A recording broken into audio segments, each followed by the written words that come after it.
यानंतर एक मोठी बातमी येते।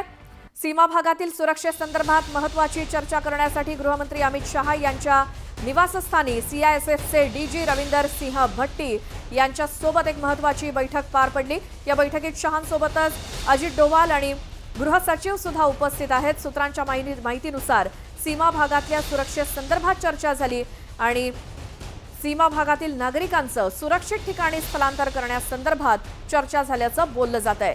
या बैठकीमध्ये राष्ट्रीय सुरक्षा सल्लागार अजित डोवाल आणि गृह सचिव गोविंद मोहन यांच्यासोबतच इंटेलिजन्स ब्युरोचे डायरेक्टर तपन डेका सुद्धा उपस्थित होते। एक महत्त्वाची बैठक झाली। प्रशांत, ज्या पद्धतीने आता लोक घराला कुलूप लावून घर सोडून बाहेर पडतायत, काही ठिकाणी बीएसएफ कडनं त्यांना स्थलांतरित केलं जात आहे, मात्र आता त्यांच्यासाठी काहीतरी ठोस ऍक्शन घेणं महत्त्वाचं आहे। यासाठीची ही बैठक काय माहिती?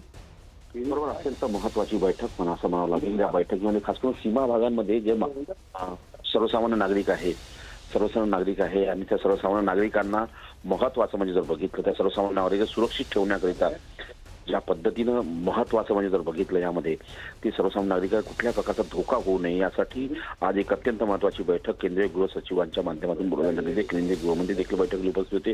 त्या सर्व तिन्ही पॅरामिलिटरी फोर्सेस बीएसएफ असो किंवा सीएसएफ असो सीआयएसएफ असो या सगळ्यांचे प्रमुख महासंचालक उपस्थित होते आणि खास करून सीमा संरक्षण दलाच्या माध्यमातून या सगळ्या सीमा भागांमध्ये असलेल्या सर्वसामान्य नागरिकांना सुरक्षित स्थळी पोहोचण्याकरता जी प्रक्रिया राबवायची आहे ती प्रक्रिया कशी राबवायची या संदर्भात अंतिम निर्णय घेण्यात आल्याची माहिती सूत्रांनी दिलेली आहे। स्टुडिओ बिलकुल, आता या लोकांच्या स्थलांतरितासंदर्भात म्हणजे स्थलांतरणासाठी नेमका काय निर्णय घेतला जातो हे देखील आपल्याला कळेलच। सीमा भागात राहत असलेले जे कोणी रहिवासी आहेत त्यांना मात्र सध्या सुरक्षित ठिकाणी हलवणं ही प्राथमिकता आहे आणि याच संदर्भात एक महत्त्वाची चर्चा केंद्रीय गृहमंत्री त्याचसोबत अजित डोवाल आणि गृह सचिव यांच्या उपस्थितीमध्ये पार पडली आहे। आणखी एक महत्त्वाची बातमी आहे। पाकव्याप्त काश्मीरमध्ये भारताने मोठी कारवाई केली आहे। सांबा सेक्टरमधील पाकचं बंकर उडवून दिलंय। हल्ल्याचा हा व्हिडिओ न्यूज 18 लोकमतच्या हाती लागलाय। बघूयात या व्हिडिओमध्ये कसं दिसतंय हे बंकर उडवलेलं। जंगल भागामध्ये स्थित असलेला बंकर, पाकिस्तानचा बंकर भारतीय सैन्यानं उडवून दिलाय। बरोबर थेट अचूक निशाणा साधत बंकर ज्या ठिकाणी आहे या सगळ्या सीमा भागामध्ये जंगल भागामध्ये तो बरोबर बंकर उडवून देण्यात आलेला आहे। त्याचा एक व्हिडिओ समोर आलेला आहे। ही एक्सक्लुझिव्ह दृश्य न्यूज 18 लोकमतच्या हाती। सांबा सेक्टर मधला हा बंकर आहे, तो पाकचा बंकर पूर्णपणे उद्ध्वस्त करून टाकलाय। ही एक्सक्लुझिव्ह दृश्य आहेत आणि याचा व्हिडिओ देखील समोर आलाय। हा एक्सक्लुझिव्ह व्हिडिओ न्यूज 18 लोकमतच्या हाती। पाकिस्तानचं बंकर सांबा सेक्टर मधलं आणि ते बंकर कशा पद्धतीनं उडवण्यात आलेलं आहे भारतीय सैन्याकडनं। आता संपूर्ण सीमारेषेवरती अगदी बारीक सारीक गोष्टींवरती सैन्य दलाचं लक्ष आहे। बीएसएफचे जवान असतील किंवा आपले लष्कराचे, या सगळ्यांचं लक्ष आहे कुठे कोण घुसखोरी करताय का, कुठे बंकर आहेत, कुठे कशा पद्धतीनं पाकिस्तानकडनं आगळीक केली जाते, या सगळ्याला सडेतोड उत्तर देण्यासाठी आपलं सैन्य सज्ज आहे आणि त्यामुळे संपूर्ण सीमारेषेवरती आणि या भागामध्ये बारीक लक्ष ठेवून आहे आपलं सैन्य दल।